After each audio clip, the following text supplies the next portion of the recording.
What's going on, gardeners? It's Sunday, December 11th, and we are still growing strong here on the southeastern coast of North Carolina. On today's video, I'm going to show you an incredible way to dramatically increase how fast your transplants and seedlings grow, and it's completely free, and you can use it all year round. Be sure to watch this video all the way to the end so you can see the results of the experiment. If you're new to the channel, please consider subscribing and hitting the bell to receive new video notifications, and check out our Amazon storefront and spread shop in the video description for a list of the gardening products I use and awesome custom designed apparel and other gear. Your support is greatly appreciated. One of the challenges about starting plants in the late fall, during winter, and in the early spring is that because the days are so short, the UV index is so low, and the overall temperatures are cool, that even if you have nice transplants and you place them into your garden, they can stall and not really grow very well because of the cool temperatures and weak sun. So in order to fix this issue, I've come up with a completely free way that you can amplify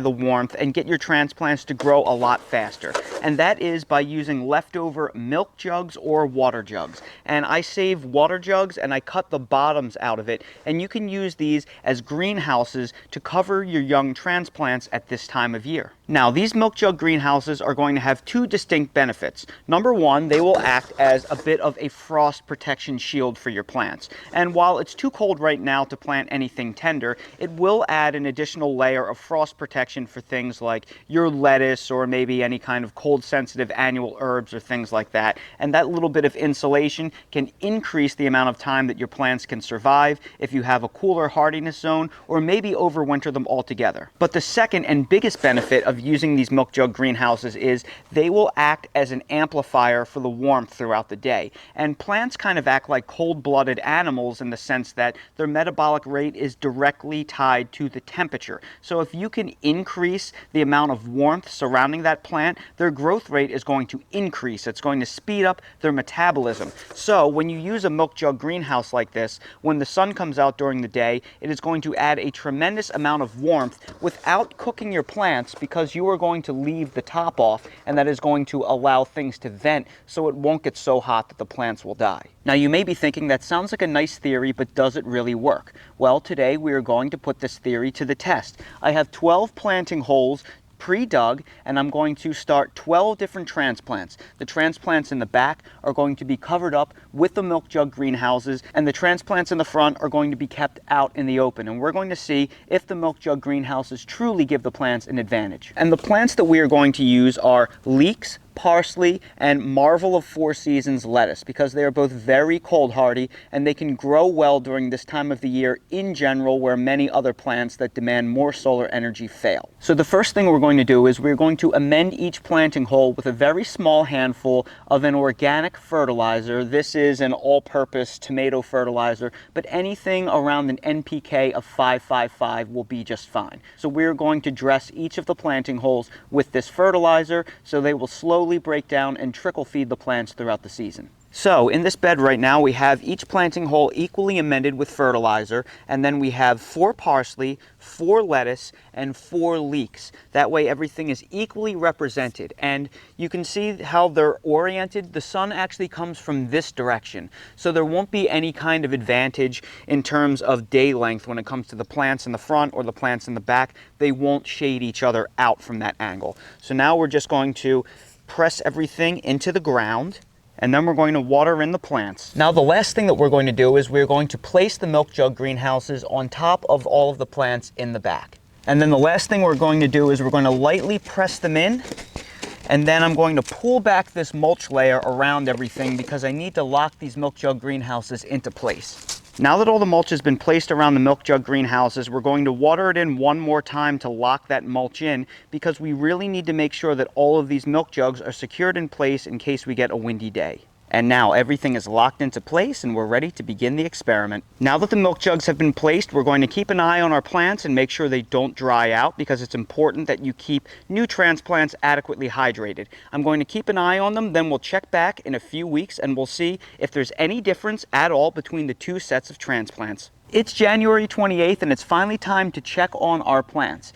Did the milk jug greenhouses help them grow? Well, let's find out. All of these milk jug greenhouses that you see right here have been on the entire duration. I have not picked them up, I have not lifted them off, so I don't know exactly what the differences is in the growth rate between the plants that were out in the open and underneath the greenhouse. So we'll start off with the parsley first, and as you can see, the 2 parsley plants out in the open have excelled, and we've had quite a number of cold nights this winter since I placed all of these milk jug greenhouses on. We've had 3 nights in the teens and numerous nights in the 20s. So let's lift them off.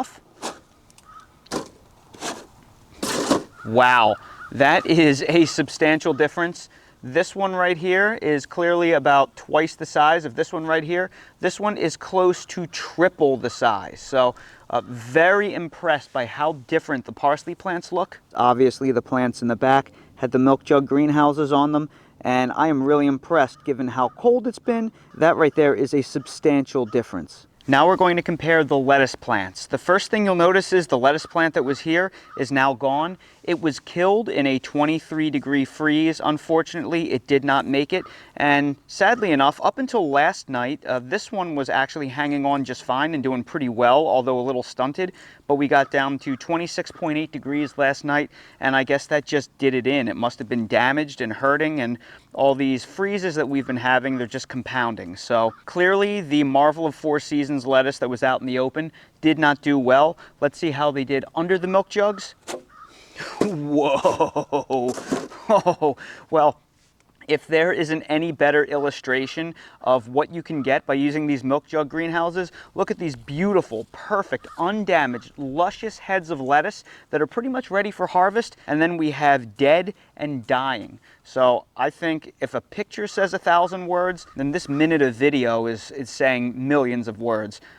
That is really surprising right there. And then last but not least, we will compare the leeks. I knew the leeks would do well because they're so cold hardy, but we already know that the leeks underneath the milk jug greenhouses are doing great because they're popping out of the tops. Oh, wow. Oh, these are easily triple the size. It's not even close. These are so thick and so much taller. That's where you can really tell the difference in how they grow when you actually look at the caliper, if you will, the thickness of the stems. These are small and wiry and aren't too much further along than when they were transplanted, but these guys are seriously putting on some width.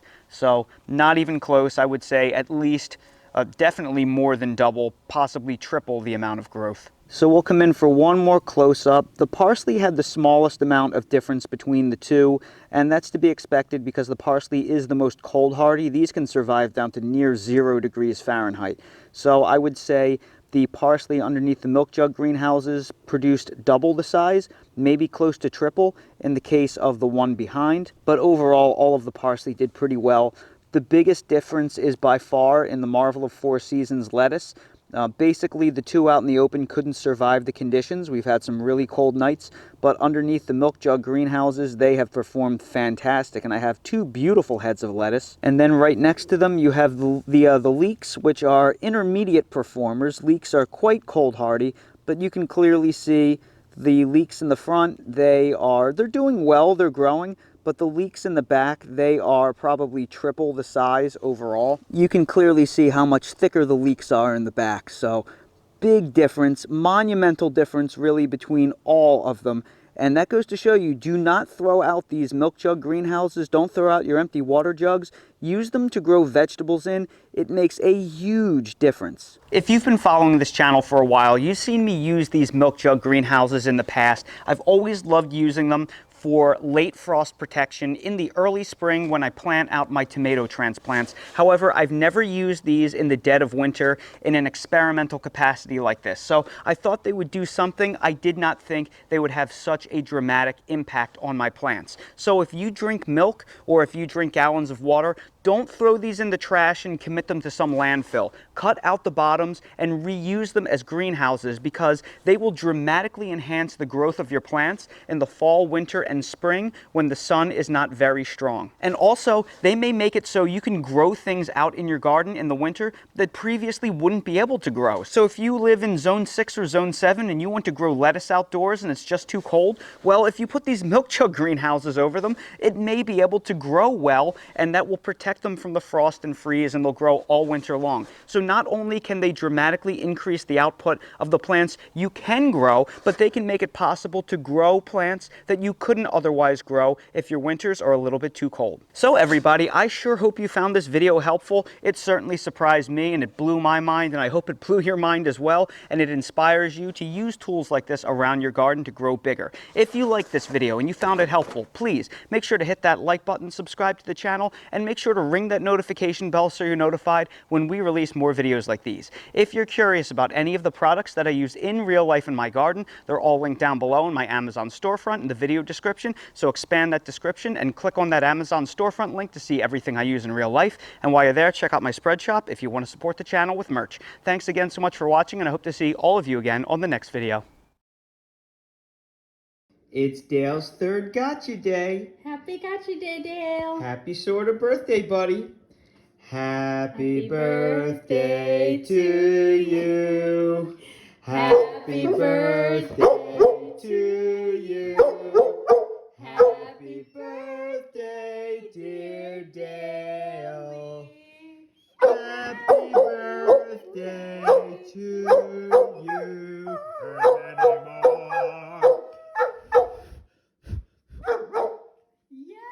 Yay, Dale! Happy birthday, Dale. Come on, bud. Come on up. Come on up. You're allowed to counter surf this one time. Up. Go ahead. Okay. Good boy. Oh, you're so excited. Look so how excited he is. Oh, happy Yay, birthday, Dale. buddy Happy boy. birthday. You're so handsome. Happy birthday, Dale.